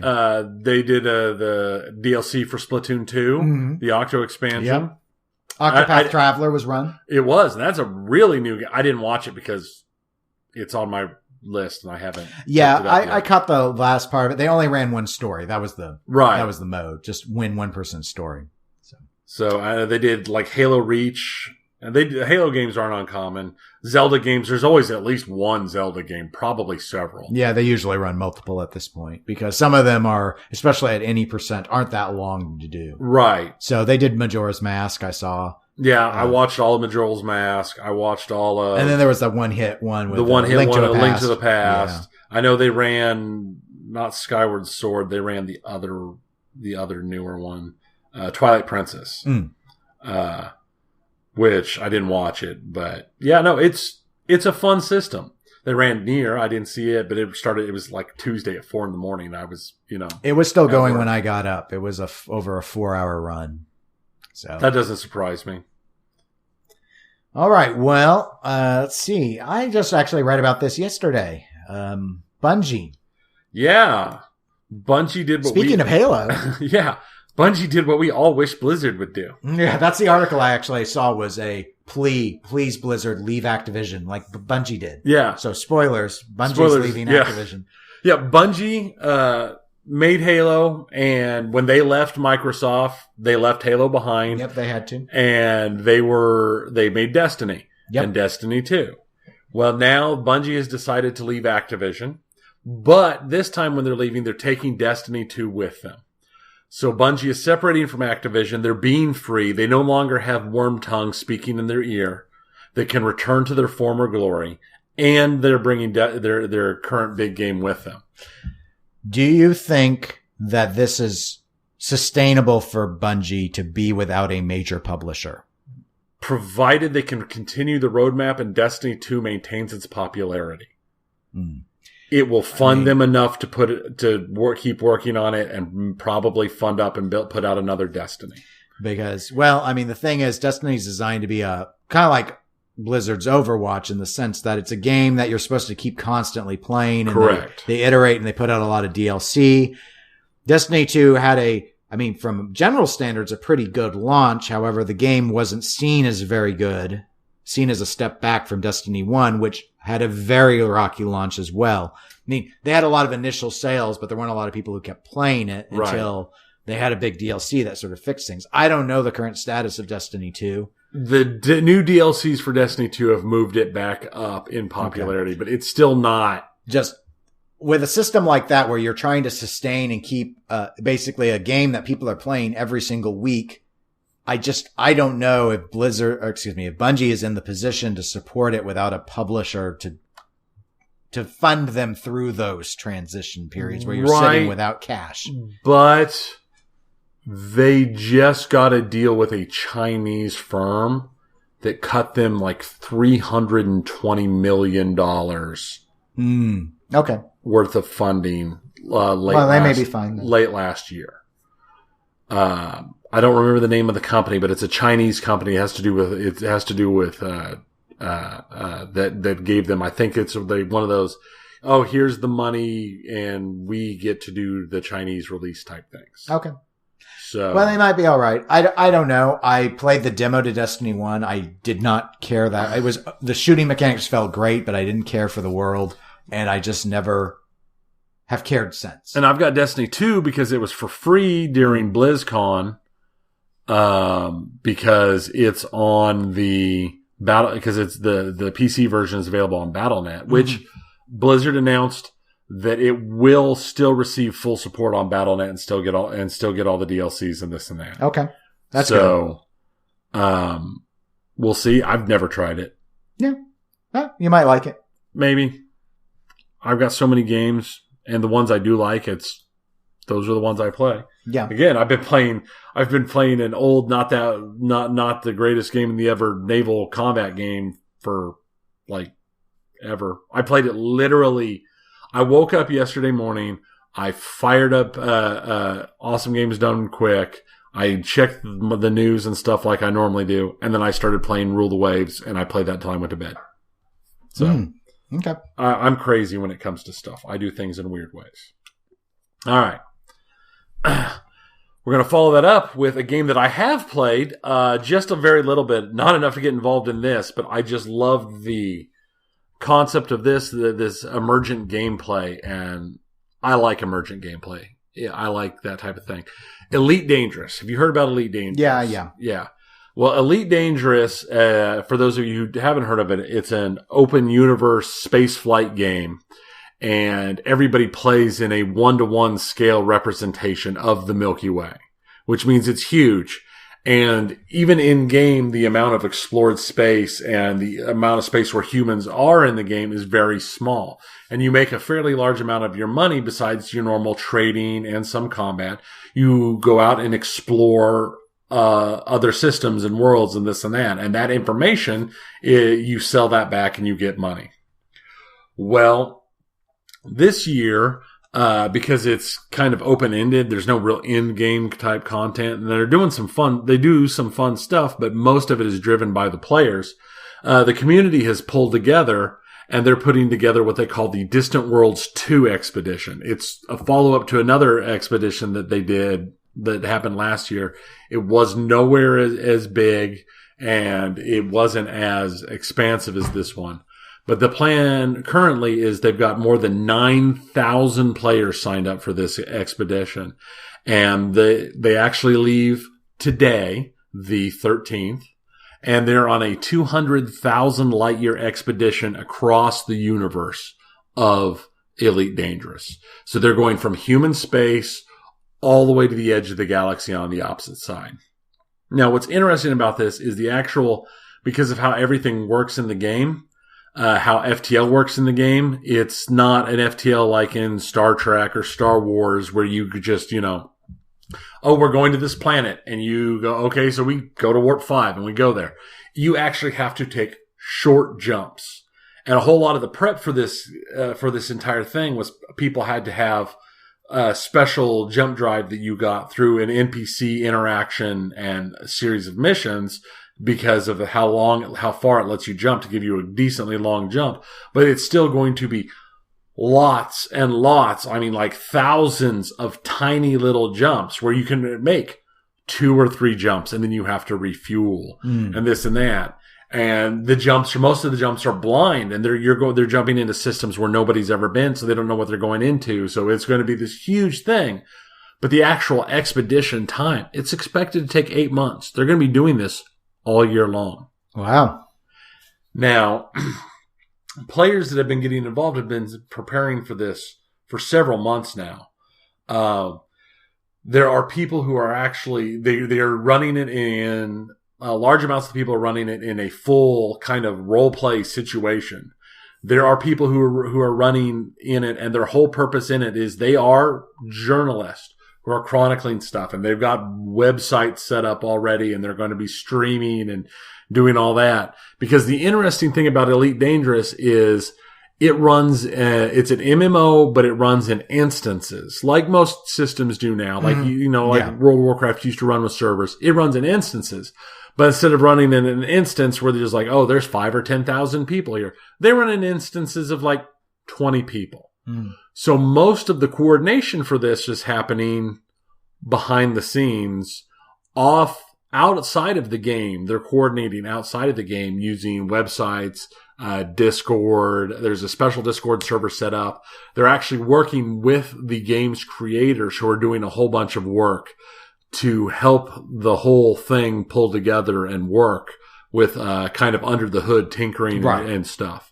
So in addition to all of that, they are running full up. There's an Elite Dangerous pen and paper RPG game. There's a D&D Elite Dangerous game that has been created, and it was Kickstartered, and it's been available all year. There are people who are running with this fleet who are going to be running small things of that and in-character stuff and this and that throughout as they play. And they're going to be doing skirmishes and stuff like that. There's people who are going along who their whole thing is, I'm a big cargo ship and I've got spare parts. And we do this and we make this and we make that. It's just the kind of emergent gameplay that makes a world that might otherwise not be as full and as open fun to me. And it's something that we don't see in a lot of the games that we see online anymore. Most online multiplayer games they're bro shoot 'em ups, or you're playing football, or you're doing whatever. This kind of emergent gameplay is a lot like we talked about with AGDQ. The emergent gameplay of the speedrunners is the same type of thing. It's taking the game and doing something special with it that takes a lot more than just game. Right. So I just thought I'm going to keep up with it. I'm following some of the news reports. I'm going to keep up with it as it goes along. I haven't played enough Elite Dangerous to have even hoped to have gotten in on this if I had the kind of time that it would require to have gotten in on it. But I think it's cool to see this kind of emergent gameplay in video games. And when it comes to stuff like this, is this something that would interest you? Emergent gameplay and stuff like this where you're twisting something, or is this something that you prefer to say something closer to have more actual like designed in-game content type thing? Like World of Warcraft was very in-game designed in-game content, and this is very sandboxing. Right. No, not your thing? No, I've never seen a model of this that didn't take tremendous amounts of time. And that's it all and does. Because of that, maybe if I were like a student still, I might be able to swing it, but I have an emergent life I have to live. I can't be sitting here doing a I like to go and play a game and be in the game world, but then out of the game to sit and have to do a website about my game stuff and my game journalism about my in-game stuff. It's cool and how it all layers together, but it's way more than I would ever want to do on a single. Yeah. Because I run into the same thing of why would I write an article about being as an in-character, in-game journalist for this game I sometimes play, or I could write a real article. that someone might actually find useful. That's what I run into. It's like, and if I'm going to play a role, like I want to be I'd rather just play the video game where I'm the journalist going around and doing it in the game. And it kind of holds my hand more than doing it outside of the game and integrating it in. I remember all the raid planning and stuff with Warcraft and it was just, it was a lot of work. And this just sounds like a lot of work. And this is too much work for me. I can see it. See, and part of the thing is I loved EVE Online. And like you said, it takes a lot of time and work. And it's why I don't play EVE Online anymore, is because when I was playing EVE Online, I was running 3 accounts. I was playing all 3 accounts simultaneously when I played. I was playing for hours and hours and hours at a time every day. And it just got to the point with, work and family and all that. It's like I didn't have the time to put into it. It wasn't that I did not enjoy that game. It's that I felt like to enjoy that game, I was spending too much time that I needed to spend on other things, and it was causing issues. So I had to drop something. And obviously I'm not going to drop the family and work and all that stuff. So I dropped the game. I would love to go back to EVE. I would love to pour that kind of time back into EVE. I remember days and days playing EVE Online. I remember setting up with me and one of my corp mates, who was actually a friend that I worked with. We were both off on the same day, and we stayed up for 20 plus hours in stealth bombers, in wormholes, in EVE, sneaking around. We spent 4 hours sneaking up on hunting and killing one guy. Because that seems sort of trolly. It was super trolly. But that was the kind of thing I enjoyed in that game. And I enjoyed playing in the areas that required you to really work hard for the kills. It was, I am having to use probes. I don't just know who's here because of how it's set up. I'm in an area that requires me to use probes to find somebody. Then you have to lock them down. Then you have to get in close and you have to track it. And it is involved, and it was time consuming. And spending hours hunting a guy and then pulling out and waiting for him to come back. That was the best part, is if you pulled out and you waited for 2 hours, they'd almost always come back and start doing it again. And then you'd pop them again. I was really trolly in that game. Yeah. But it was a lot of fun. And that's the thing is EVE Online, even more than something like Elite Dangerous or anything else, is a pure sandbox. And everything, every ship, every gun, every missile, every bullet, everything in that game is created by players, for players, sold by players. It's got a full-on economy that is 100% because of in-game players building everything. And that kind of thing is a very special thing. And I love it. And I would play more of it if I could, but there's just not that kind of time in my life. So I find this kind of gameplay and this kind of emergent play amazing. So, well, we'll step off of that. We talked, not last episode, but I think the episode before, about how Steam has a new competitor, the Epic Game Store. And we talked then about several of their exclusives they had, Super Meat Boy Forever, Supergiant's new game Hades. It was announced at the end of December. They're going to be the sole place to get the final episodes of the final season of Telltale's The Walking Dead. People who bought season passes on Steam or on elsewhere, they will still get their games. They will still get them. It's just if you hadn't already had the season pass, you can't buy the season pass anymore. You can't get it. If you want the final episodes, you have to go to the Epic Game Store. Well, in addition to that, they've got one more large, very large exclusive that just got announced. Tom Clancy's The Division 2. Now, this is a game that was available on Steam for pre-order before this deal was signed. Now that this deal is signed, it's gone. It's off Steam completely.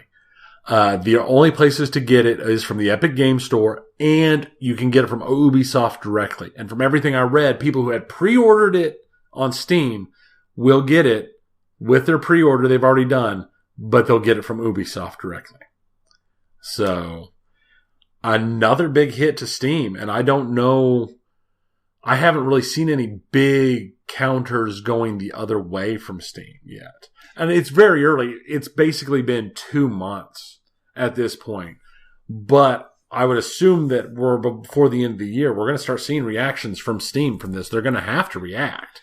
Yeah, I don't think you'll see transfers the other way for a couple of reasons. One, the Epic Game Store just has a lot less for Steam to go after. Yeah. And going after those products would probably mean Steam would have to make offers that aren't being extended to their existing producer base. It could cause more problems. Yeah. Because if the issue is that, if the complaint is that Steam keeps too much of the money, the only way to counter that as Steam is to not keep as much of the money. But if you're just trying to poach things back, you're going to have a problem with everyone else who didn't get the discount. Right.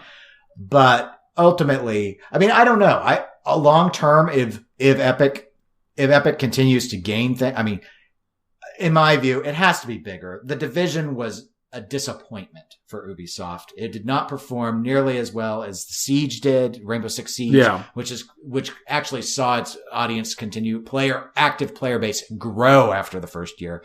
The Division was a very, very, very ambitious game with a lot of flaws. They have faith in it, so they're putting out the second one. I would assume the second one will be a lot better. And a lot of people did buy the Division. Yeah. But we're not talking Red Dead here. So it's a big deal, but we have to remember what percentage of the overall market does Steam still control. They have so much that I'm wondering how long it will be before they actually think they have to react, because Valve has just got their cash making machine and it's still making lots and lots of cash. If you still have 90+% of game sales under your PC game sales under your hood, do you care about someone who has 3%? I just don't know if this is enough still. Yeah. No, I can see it's not there yet. If it's just not there yet. I think it would have been more devastating if Epic had gotten Far Cry. Oh, a bigger Ubisoft game. Right. Well, and that's the thing is, during this announcement, Ubisoft and Epic announced that they will be partnering on additional titles this year. So as some of Ubisoft's bigger franchises, because this is still a relatively new franchise they're trying to grow under the Tom Clancy umbrella, that I could see that being a far bigger motivator. Because, Ubisoft's not the biggest studio out there, but they're big. Yeah. They play on the E3 stage. So if you have all of their stuff moving forward, that might be enough to get Steam to take notice. And we don't know that they have all of their Steam stuff. We don't know. Had to do without on a lot of really big stuff that never was on Steam in the first place because they didn't need to be. Right. The games that have gone their own and been on their own thing. Blizzard, Activision stuff on Battle, they don't need Steam. Overwatch doesn't have to be on Steam. You'll come to them. You'll come to me. If you know what's good for you. Yes. So I think it's just interesting to see that there's been, because there's always been people who've been fighting to be the next Steam, and it looks like Epic, because of the kind of backing they have and the money they've got to throw around thanks to Fortnite, actually has a solid chance moving forward. We're going to see the monopoly. I think the monopoly is going to be seriously broken.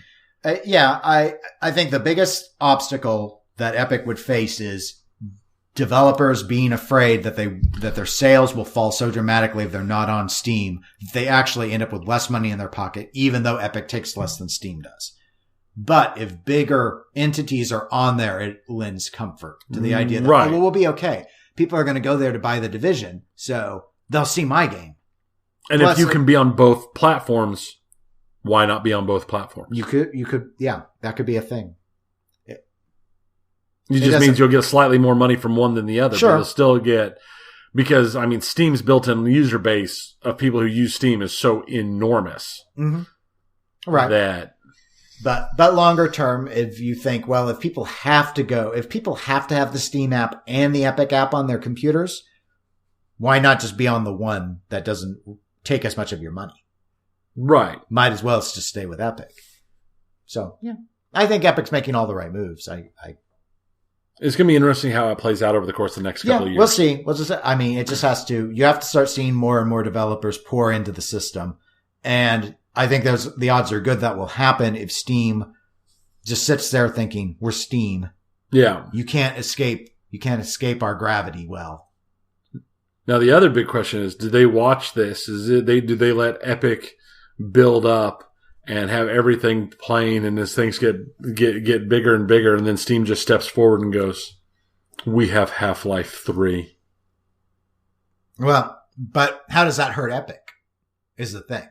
Well, that's the thing. I don't think it hurts them at all. Okay, so you have to have Steam, which everyone already has installed to buy Half-Life 3, which the percentage that the developers get to keep is probably moot when it's a Valve game. Right. So, I mean, don't get me wrong. It would be, they, I guess, win a media cycle for, hey, look, there's Half-Life 3. But to me, that's Valve and their future game development has nothing to do with Steam. Yeah. No one, they're not linked.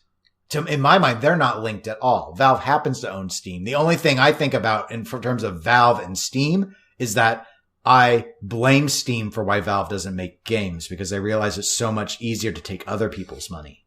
That's true. Than to do work and earn it. You have to let me have the dream that Half-Life 3 will happen. It's like, congratulations, I don't think it will. I don't either. That's why it's a dream. Half-Life, I don't care anymore. There's so much better storytelling than we ever saw in Half-Life now in other games. That's true. That it's just the memory of how cool it was at the time, because it was revolutionary. But I worry that I don't want it to fall into the Duke Nukem Forever thing where 3D Realms was like, we gotta beat what we did before, and they couldn't anymore. They were pioneers when they were first. Right. After that, everyone knew what to do and they iterated off of it, and you're competing against the iterations, and you can't win against that.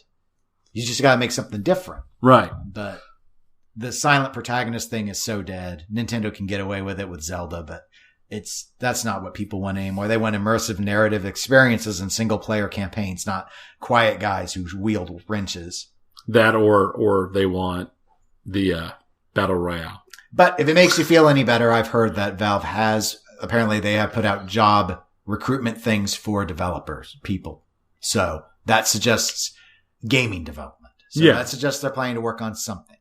I would take Portal 3 over Half-Life 3 I would take Portal 3. Portal 3 would be good. Any day of the week. So, our last little bit of video game is just a fun little thing. This was pointed out to us by Jake Danzig on Facebook, and then I saw it on the news and everything. Helicopter flying over to Chief Stadium caught them playing Mario Kart on the Royals scoreboard. And for those, because a lot of you probably aren't familiar, in Kansas City, Arrowhead Stadium, which is where the Chiefs play, and Kauffman Stadium, where the Royals baseball team plays, are side by side. Yeah. So that's why they happen to see the Royals score display, the big jumbotron, when they were over by the other stadium.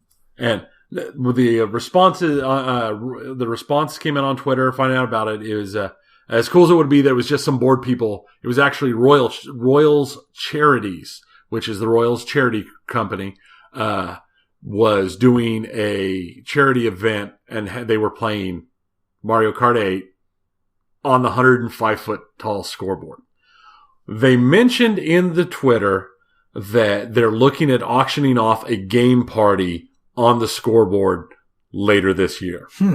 That's clever. So that brings up to the question for me. If you were part of it, what game would you want to play on a 105-foot by 85-foot full giant thing? Well, Smash would work pretty good on that. I'm thinking, 4 players, really big, something that would be nice like that. Or you go to the old school GoldenEye style stuff where you got the 4 split. You can do some of the older but not super old Call of Duties and stuff allowed that. That would work pretty well.